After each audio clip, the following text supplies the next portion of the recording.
Hey friends, so I have done 2 read-alouds. I have read A Bike Like Sergio, which is going to be our mentor text for the first 4 days of work. So I'm going to be working through that book. And you are doing your work on Peter's chair. So whenever they ask you to do summarizing or talk about the character, you're going to use Peter's chair. And I've read it so that way you can see it with the pictures. So go back and watch that if you need to. So our day 1, we have to summarize Peter's chair.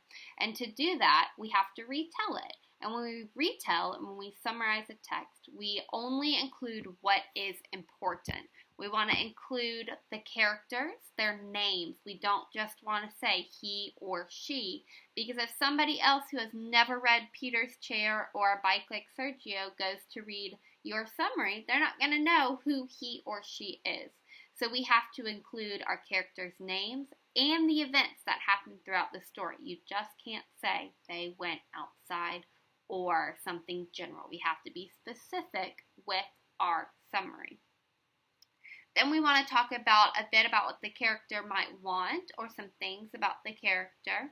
We want to keep it short to about half a page. We don't want our summary to be as long as the book. And we want to use sequence words. Now, sequence words is another word for our transition words. And so I made a little chart. Yes, I know it is backwards. I will post a picture of it that you can use it to help you with your summary. Our transition words, this is just some of them, but you know that we have studied a lot of them throughout the year.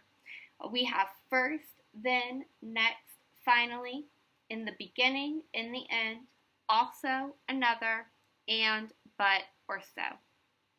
And we want to be careful when we are using our and, but, and so, because we do not want those words to take the place of punctuation. You guys have been working really hard in grammar to include punctuation at the end of sentences, and that needs to keep happening. So don't just put and where you know there should be a period. If your thought finishes, you put a period. So I'm going to work through A Bike Like Sergio's to help us with our summary.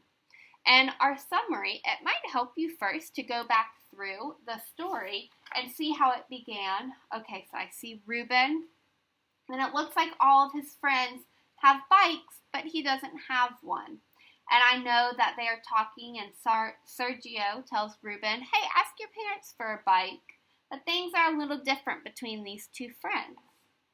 They go to the store, and when they're there, our woman drops what looks like to be a dollar bill. And Ruben makes the choice to keep it and not do the right thing and return it.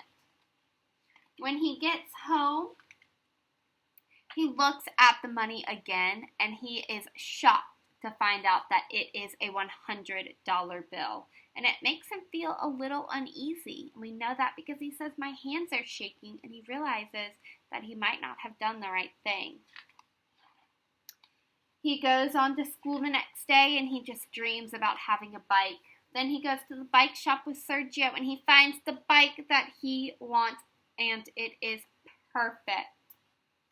He chooses to keep going on. He has his plan. He's going to get that bike, but he loses his money. And when he loses it, he goes and looks for it, and he's very, very sad. He realizes that when you lose money, it's hard, and it makes you think about things differently because you can't get things that you originally wanted. Then he realizes, I have the money. Wow. But his mom asks him to go to the store to get some juice. And when she does that, he sees the woman whose money he has. And this time he chooses to make the right choice. And he chases the woman down, and he gives her her money back. And when he does that, he realizes that sometimes doing the right thing isn't the easy thing, and his family is very proud of him. So the story ends, and Ruben is happy, even though he doesn't have the thing, the bike, that he wanted the most. So that was how I walked through the story. I took big steps throughout the story. I didn't talk about every single detail that happened. I took my big steps throughout the story to help me think about, okay, what happened in the beginning, what happened in the middle, and what happened in the end. Now, if I was going to use my transition words to help me retell, I'll put this back up. I might say in the beginning, Ruben is surrounded by kids on bikes. His friend Sergio says to Ruben, hey, ask your parents for the bike.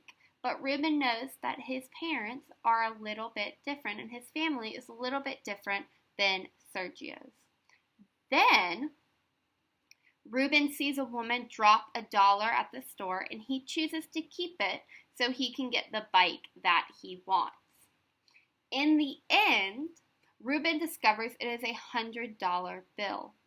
Later, he sees the woman at the grocery store and decides to give it back because he realizes the importance of money. And so that is how I would retell Sergio's bike. I talked about my characters, I named them. I talked about the problem that Ruben wanted a bike, but he couldn't get it because his parents and his family spent money on things differently than Sergio's did. And then we learn about how Ruben gets the money. He chooses kind of a selfish route and he keeps that money. And later he discovers that this is not the right thing to do. Even though I will get that bike, that thing I want the most. This is not the right choice, so I am going to give that money back. And he realizes that this was the right choice, giving that money back and seeing the joy it brought to the woman and how proud his parents were. And he was happy with his choice. So that is my summary of a bike like Sergio's. Now, what I want you to go do is think about Peter's chair. You need to summarize it. Use the names, use your transition words, and keep it short. All right, you guys got this. I believe in you. Go.